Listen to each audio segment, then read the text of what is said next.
Naiintindihan ko kung parurusahan ni Emre si Perena. Ngunit bakit kailangan pa kasama si Gaia?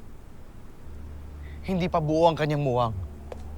Kaya hindi pa niya batid ang kanyang mga ginagawa. Mas na, mukha lang bata yun si Gaia. Dahil bata siya na tsugi. Pero mature na yun, di ba? Mas matanda pa nga yun kay Tere. Nagulat nga ako nung nalaman ko yun eh. Kaya alam niya na din yung ginagawa niya. Di sabagay, anak niyo yun. Alam niyo yung totoo. Alam niyo yung kilala niyo siya. Baka bata pa nga siya talaga.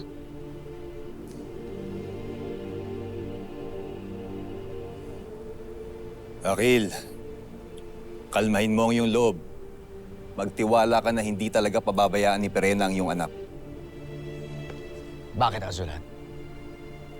Ano sa palagay mo ang mangyayari sa kanila kapag sila ay madakip at makulong sa Balaak? Sa Balaak kung saan naninirahan ang lahat ng ating mga nakaaway at nakalaban mula pa nung sinaunang digmaan. Naroon tiyak sa Balaak ang aking ilo. Si Hagon. Nagkaalitan man sila ng aking ada.